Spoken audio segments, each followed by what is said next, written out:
Some disappearances happen in silence, others leave behind a trail of questions. But few are as deeply entangled in tragedy as the true story of the Springfield Three. Three women who vanished overnight and were never seen again. This is the true story of the Springfield Three. Sherrill Levitt was 47. A quiet woman with a warm heart and a strong work ethic. She was a respected hairdresser in Springfield, Missouri, a town of just over 150,000 people.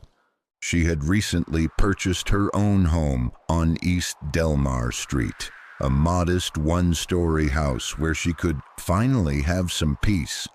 It was a fresh chapter, a place to settle down. Her daughter, Suzie Streeter, had just turned 19. Suzie was bold, vibrant, and confident. She had platinum blonde hair and a deep love for animals. She was fiercely protective of those she loved. And although she had a rebellious streak in her teenage years, she had started to find her way. She had just graduated from Kickapoo High School and planned to attend cosmetology school. Following in her mother's footsteps, Suzie's best friend was Stacy McCall.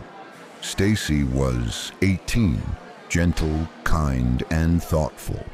She was close with her family, especially her mother, Janice. She was cautious by nature, always checking in, always making plans. She dreamed of traveling, maybe teaching one day. She and Suzie had been friends since middle school and were inseparable in those final weeks of high school. On the evening of June 6, 1992, the two girls celebrated graduation. It was warm and humid. They hopped from party to party, visiting friends, laughing and taking photos they'd never see developed. The plan was to sleep over at a friend's house, but it was too crowded. At the last minute, they decided to head back to Suzie's house instead. Sherrill was home. The house would be quiet, safe. That decision, small and spontaneous, would be their last known choice.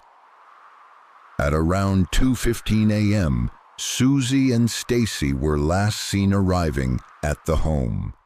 Earlier that night, Sherrill had called a friend to talk about a shelf she had installed in the bathroom. She sounded happy, proud, settled, and then all three women disappeared. The next morning, Janice McCall expected a phone call. She and Stacy had plans to visit a water park, but the phone didn't ring. Janice tried calling, no answer. She drove to the house. The front door was unlocked. The porch light was broken. Inside, everything seemed still. 3 purses were neatly placed in the living room. Sherrill's cigarettes, something she never went anywhere without, were untouched. Makeup was laid out in the bathroom. Beds were made. Cinnamon, Suzie's Yorkshire Terrier, was pacing nervously. There were no signs of forced entry, no blood, no signs of struggle. The television was off. The kitchen looked undisturbed. It was as if time had stopped in the middle of ordinary life. Throughout the day, more people came and went. Friends, family, neighbors. They cleaned the glass from the broken light. They checked voicemails. They moved things around, hoping to make sense of the situation. No one realized they were walking through a potential crime scene. Police weren't contacted until late that evening, nearly 16 hours after the last confirmed sighting. By then, it was too late. When investigators arrived, they found a house frozen in time. There were no signs of a break-in, no struggle, no ransom note, No witnesses, no direction. The women had simply vanished. The case quickly drew public attention. 3 women, a mother and 2 teenage girls, all gone in one night. No enemies, no known threats. The media gave them a name, the Springfield Three. Search teams were formed. Volunteers canvassed parks, lakes, and highways. Flyers were posted on every lamppost. Helicopters combed the area. Dogs were brought in. Tips poured in from around the country. Some said they saw a van. Others claimed to hear screams. One tip came from someone who thought the women were buried in a nearby field. Nothing led anywhere. One neighbor remembered seeing a dark green van parked outside the house early that morning. Inside was a man wearing a baseball cap. He never got out. He was never identified. The van was never seen again. Police created a composite sketch based on the sighting. It circulated in newspapers and news stations. Still, no one came forward.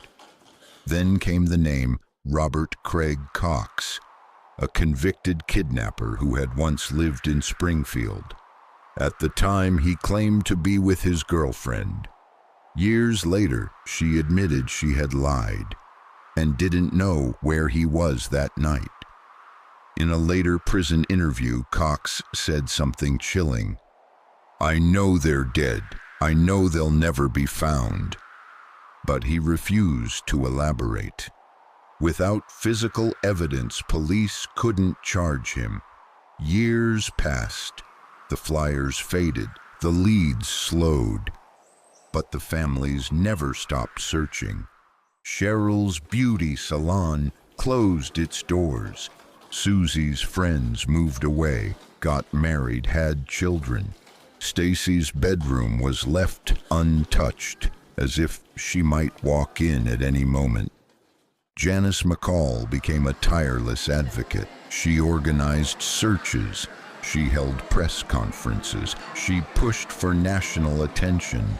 She created a website. She said, "Not knowing is the hardest part. You can't grieve. You can't heal. You just wait." Then came a new theory. In the years after the women vanished, a parking garage was built in downtown Springfield.